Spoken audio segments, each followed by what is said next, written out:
চলুন আজ আপনাদের সাথে একটা স্টার্টার রেসিপি শেয়ার করি। বাই দ্য ওয়ে, আমি আপনাদের Trisha and welcome to my channel Trisha ট্রিটে। আর আজকে আমি বানাচ্ছি ক্রিস্পি প্যান ফ্রাইড পমফ্রেট। তাহলে চলুন শুরু করা যাক।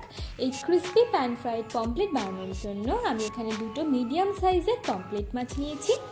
এবার মাছগুলোকে আমি চাকু দিয়ে একটু এইভাবে চিড়ে নিচ্ছি। এবার এর মধ্যে আমি দেবো স্বাদ মতো নুন আর দিয়ে দেবো লেবুর রস। এবার এটাকে ভালো করে মিশিয়ে আমি 10 মিনিটের জন্য রেস্টে দেবো।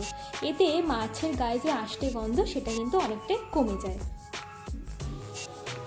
এবার এই মাছগুলোর মধ্যে দেবো হাফ চামচ মতো কাশ্মীরি লাল লঙ্কার গুঁড়ো, হাফ চামচ দিচ্ছি হলুদ গুঁড়ো, দিয়ে দেবো স্বাদ মতো নুন, দিচ্ছি স্বাদ মতো চিনি, হাফ চামচ জিরে গুঁড়ো দেবো হাফ চামচ মতো ধনে গুঁড়ো, হাফ চামচ গোলমরিচের গুঁড়ো, হাফ চামচ মতো দিচ্ছি আদা বাটা, 1 চামচ রসুন বাটা আর অল্প একটু সাদা তেল।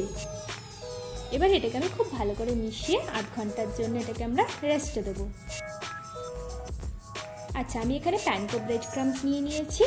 এবার একটা একটা করে মাছ নিয়ে আমি ভালো করে ব্রেড ক্রামসের মধ্যে কোট করে নেব।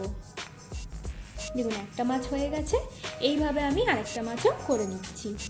চলুন এবার এগুলোকে ভাজা যাক।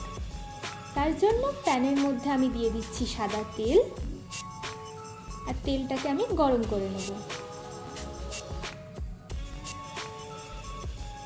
এবার একটা একটা করে মাছ দিয়ে দেব, আর হালকা আঁচে এপিট ওপিট করে ভেজে নিলেই কিন্তু আমাদের ক্রিস্পি প্যান ফ্রাইড পমফ্রেট একদম রেডি হয়ে যাবে।